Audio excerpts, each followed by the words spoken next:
Assalamu alaikum students. My name is Mohammad Awais Sadiq and I am going to teach you class 10 mathematics. Students, last lecture में हमने exercise 3.3 complete की थी और इसके अलावा हमने थ्योरम्स ऑन प्रोपोर्शंस का टॉपिक स्टार्ट किया था, जिसमें हमने जो पहला थ्योरम था थ्योरम ऑफ इन्वर्टेंडो उसको देखा था एंड उससे रिलेटेड एग्जाम्पल को किया था। आज हम जो बाकी के थ्योरम्स हैं उनको डिस्कस करेंगे, तो आए चलते हैं व्हाइट बोर्ड की तरफ। लास्ट लेक्चर में हमने एक्सरसाइज 3.3 का क्वेश्चन नंबर 4 सॉल्व किया था और उसी के साथ एक्सरसाइज 3.3 कंप्लीट हो गई थी। एंड नेक्स्ट हमने एक टॉपिक शुरू किया था थ्योरम्स ऑन प्रोपोर्शंस का, जिसमें हमने जो सबसे पहला थ्योरम है थ्योरम ऑफ इन्वर्टेंडो उसको देखा था एंड उससे रिलेटेड एग्जाम्पल की थी। तो यहाँ पे आज के लेक्चर में सबसे पहले थ्योरम ऑफ इन्वर्टेंडो को एक दफ़ा देख लेते हैं। थ्योरम ऑफ इन्वर्टेंडो था if A ratio B is equal to C ratio D then B ratio A is equal to D ratio C। ये था हमारे पास थ्योरम ऑफ इन्वर्टेंडो। आज हम पढ़ते हैं second theorem, theorem of alternendo. अब theorem of alternendo हमारे पास क्या है? If A ratio B is equal to C ratio D then A ratio C is equal to B ratio D। अब यहाँ पे देखा जा सकता है B एंड C की जो प्लेसेस हैं वो स्वैप हो गई हैं। तो यहाँ पे जब ऐसा केस हो जाए तब भी हमारे पास जो रेशियोज होती है वो सेम होती हैं। अब इससे रिलेटेड एक एग्जांपल देखते हैं ताकि ज़्यादा अच्छे से क्लैरिफिकेशन हो जाए।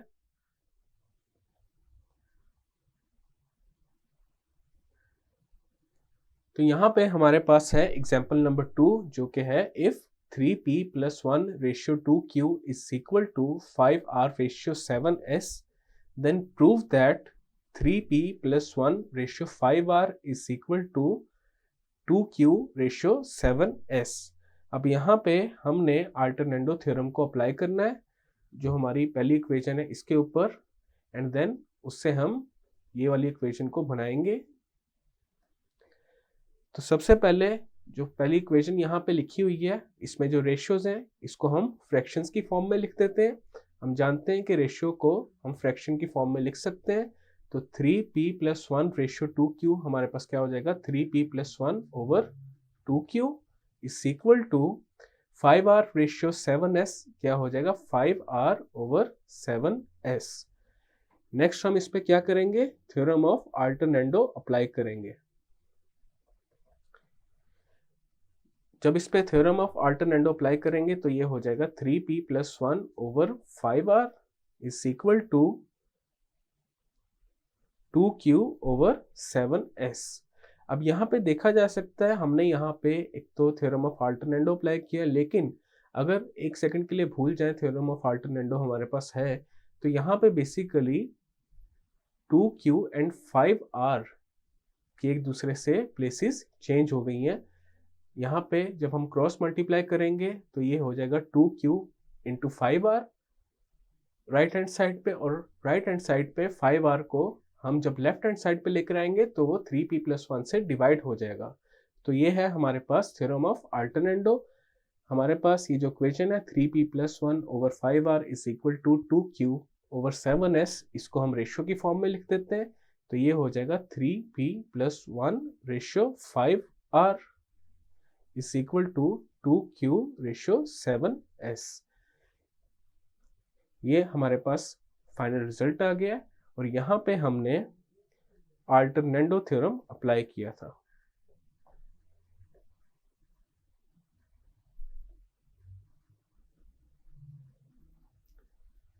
तो ये हमारे पास फाइनल रिजल्ट आ चुका है। नेक्स्ट हमारे पास जो थर्ड थ्योरम है वो है थ्योरम ऑफ कंपोनेंडो। अब थ्योरम ऑफ कंपोनेंडो हमारे पास क्या है? If A ratio B is equal to C ratio D then, अब यहाँ पे हमारे पास दो स्टेटमेंट्स हैं। अब पहली स्टेटमेंट हमारे पास क्या है? A plus B ratio B is equal to C plus D ratio D। अब यहाँ पे जो ये वाली जो फर्स्ट रेशियो थी इसमें जो पहली क्वांटिटी है उसमें दूसरी क्वांटिटी ऐड कर दी गई है। उसी तरह जो राइट हैंड साइड पे रेशियो थी उसकी फर्स्ट क्वांटिटी में सेकंड क्वांटिटी ऐड कर दी गई है। इसी तरह थ्योरम ऑफ कंपोनेंडो का दूसरा पार्ट हमारे पास क्या है? A ratio A plus B is equal to C ratio C plus D। अब जो पहली रेशियो है उसमें जो सेकंड क्वांटिटी है बी उसमें ए को ऐड कर दिया गया है, और जो दूसरी रेशियो है उसमें भी सेकंड क्वांटिटी में पहली क्वांटिटी ऐड कर दी गई है। तो ये है हमारे पास थ्योरम ऑफ कंपोनेंडो। अब इससे रिलेटेड एक एग्जांपल देखते हैं।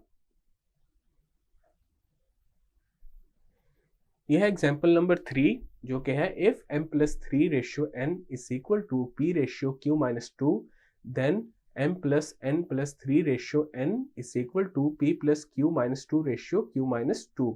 अब यहाँ पे थ्योरम ऑफ कंपोनेंडो अप्लाई हुआ है, जो पहली इक्वेशन है इसके ऊपर, एंड जब इसके ऊपर थ्योरम ऑफ कंपोनेंडो अप्लाई होगा तो ये वाली जो इक्वेशन है सेकंड पे जो लिखी हुई है ये बन जाएगी।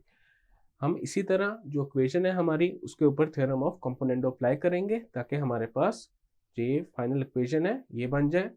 तो सबसे पहले जो फर्स्ट इक्वेशन है उसमें जो रेशियोज हैं उनको हम फ्रैक्शंस में लिख देते हैं। तो ये हो जाएगा m+3/n is equal to p/q-2।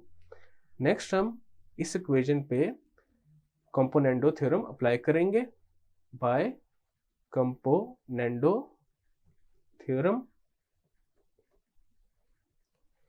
तो ये हमारे पास किसके इक्वल आ जाएगा, m+3/n/n is equal to p+q-2/q-2। अब यहाँ पे देखा जा सकता है न्यूमरेटर में हमारे पास m+3 था, हमने उसमें n ऐड कर दिया जो कि उसका डिनोमिनेटर था। उसी तरह राइट हैंड साइड पे भी हमने न्यूमरेटर में जो डिनोमिनेटर था उसको ऐड कर दिया। नेक्स्ट इसको थोड़ा सिंप्लीफाई कर लेते हैं। m+3 प्लस n को लिखा जा सकता है m+n+3/n।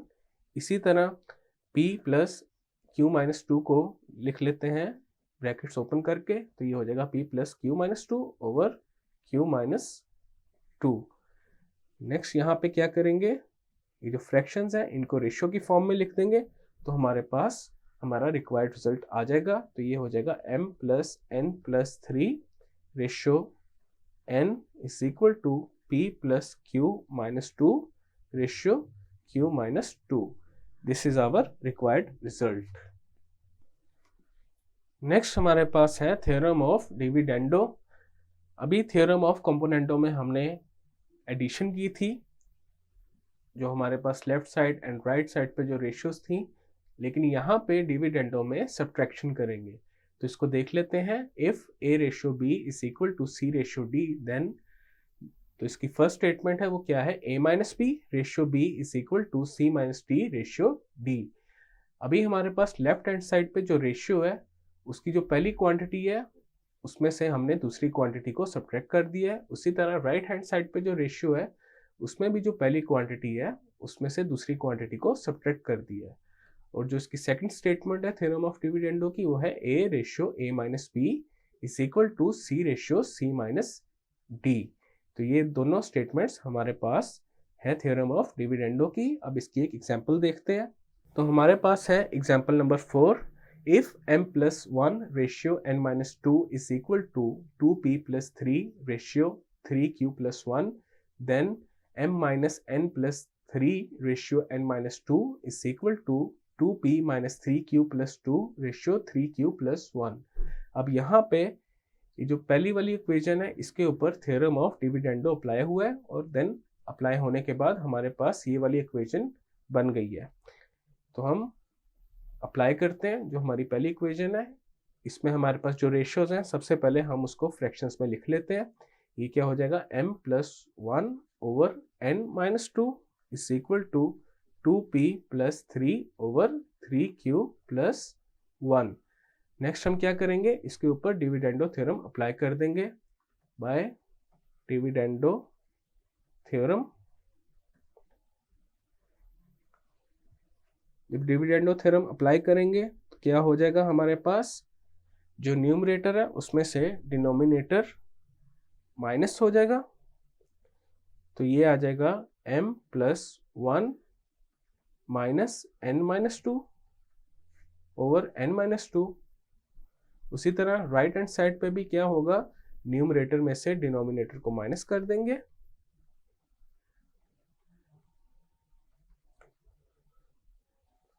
और डिनोमिनेटर में 3q प्लस 1 आ जाएगा। नेक्स्ट हम इसको थोड़ा सिंप्लीफाई कर लेते हैं, तो ये हमारे पास हो जाएगा m plus 1 minus n plus 2 over n minus 2 is equal to 2p plus 3 minus 3q minus 1 over 3q plus 1।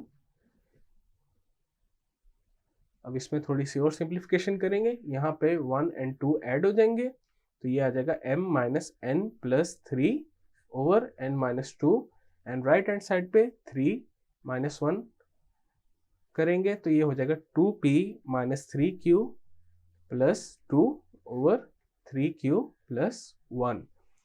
अब यहाँ पे जो फ्रैक्शंस है इनको रेशियोज की फॉर्म में लिख देंगे तो हमारा रिक्वायर्ड रिजल्ट आ जाएगा। इसको लिख देते हैं 10 m minus n plus 3 ratio n minus 2 is equal to 2p minus 3q plus 2 ratio 3q plus 1 and this is our required result.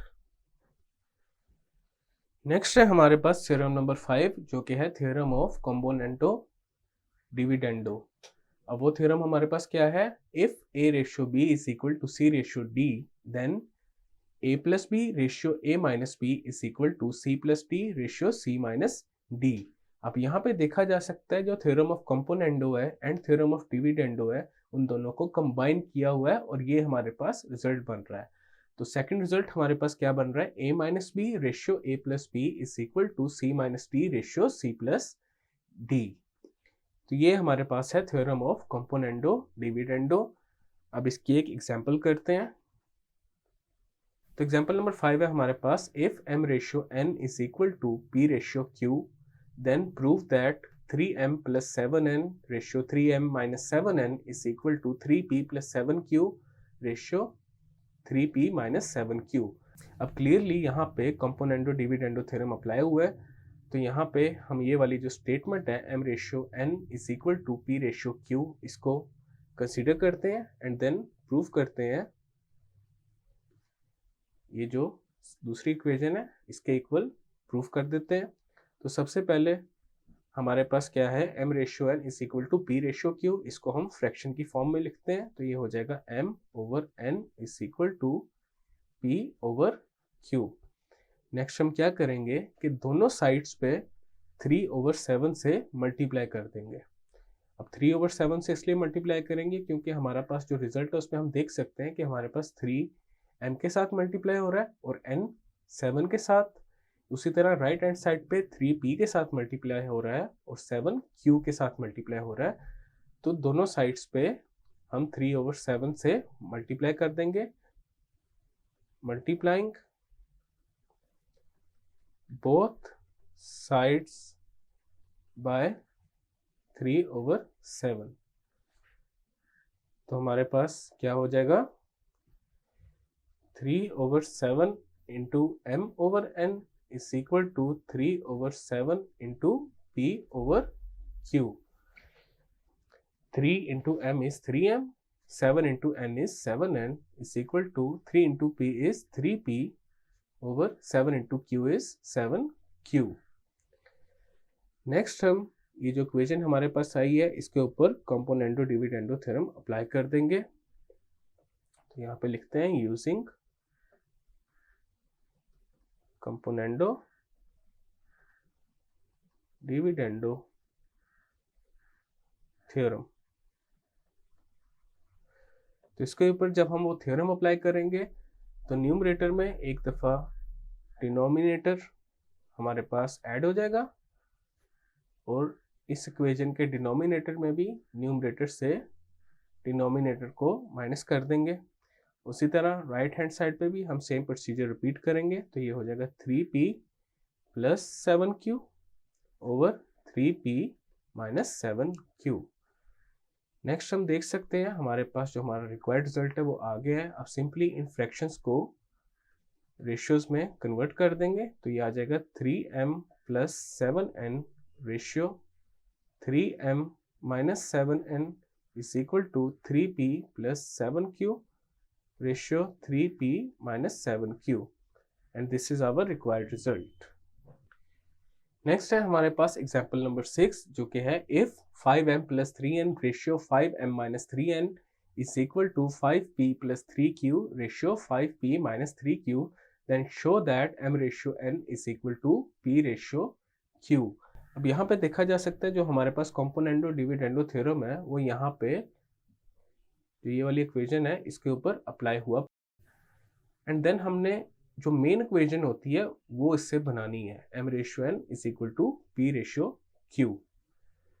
तो यहाँ पे सबसे पहले हमारे पास ये जो पहली इक्वेशन है इसको हम फ्रैक्शंस में लिख देते हैं। तो ये हो जाएगा 5m + 3n over 5m - 3n is equal to 5p + 3q over 5p - 3q।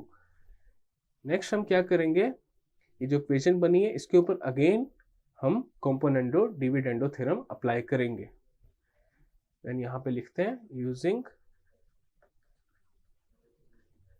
Componendo dividendo theorem. और जब हम कॉम्पोनेंडो डिविडेंडो थ्योरम अप्लाई करेंगे तो हमारे पास क्या हो जाएगा 5m + 3n plus 5m - 3n। हमारे पास न्यूमरेटर और डिनोमिनेटर में जो एक्सप्रेशंस हैं वो एक दफ़ा प्लस होंगे और एक दफ़ा माइनस होंगे। तो ये आ जाएगा 5m + 3n minus 5m - 3n। और राइट हैंड साइड पे हमारे पास क्या आ जाएगा 5p + 3q plus 5p - 3q over 5p + 3q minus 5p - 3q। Next हम थोड़ी सी सिंप्लीफिकेशन करेंगे और देखते हैं क्या इससे हमारा जो रिजल्ट है m ratio n is equal to p ratio q बनता है या नहीं बनता। तो हमारे पास नेक्स्ट क्या आ जाएगा 5m + 3n ब्रैकेट्स को ओपन करेंगे plus 5m - 3n over 5m + 3n minus 5m + 3n is equal to 5p + 3q plus 5p - 3q over 5p + 3q minus 5p + 3q। Next हम थोड़ी सी सिंप्लीफिकेशन करेंगे। यहाँ पे 5m से ऐड हो जाएगा तो ये हो जाएगा 10m और 3n - 3n कैंसिल आउट हो जाएंगे। उसी तरह डिनोमिनेटर में 5m - 5m से कैंसिल आउट हो जाएगा। 3n + 3n क्या हो जाएगा 6n। राइट हैंड साइड पे हमारे पास न्यूमरेटर में देखा जा सकता है 3q - 3q से कैंसिल आउट हो गया। 5p + 5p हमारे पास क्या हो गया 10p। और डिनोमिनेटर में यहाँ पे देखा जा सकता है 5p - 5p कैंसिल आउट हो गए एंड 3q + 3q क्या हो गया 6q। नेक्स्ट हम जो हमारे पास जो कॉन्स्टेंट्स हैं इनकी क्रॉस मल्टीप्लिकेशन कर देंगे और जो वेरिएबल्स हैं उनको एज इट इज रहने देंगे। तो ये आ जाएगा m/n is equal to 10p/6q into 6/10। अब यहाँ पे जो हमारे पास लेफ्ट साइड पे जो कॉन्स्टेंट्स थे हम सिर्फ उन्हीं को ही राइट हैंड साइड पे लेके गए हैं। राइट हैंड साइड वाले हमने वहीं पे रहने दिए। तो यहाँ पे 10 से कैंसिल आउट हो जाएगा एंड 6 से कैंसिल आउट हो जाएगा बिकॉज 6 × 1 = 6 एंड 10 × 1 = 10। तो हमारे पास क्या बन गया m/n is equal to p/q। अब इसको रेशियो की फॉर्म में लिखेंगे तो ये क्या आ जाएगा m ratio n is equal to p ratio q। और यही चीज हमने प्रूव करनी थी। स्टूडेंट्स आज के लेक्चर में हमने थ्योरम्स ऑन प्रोपोर्शन का टॉपिक कंप्लीट किया जिसमें हमने जो बाकी के थ्योरम्स थे जिसमें theorems of alternendo, theorem of componendo, theorem of dividendo, theorem of componendo dividendo इनको हमने देखा और इनसे रिलेटेड कुछ एग्जांपल्स को भी हमने किया। मैं उम्मीद करता हूँ आपको आज का लेक्चर समझ आया होगा। मिलते हैं फिर अगले लेक्चर में।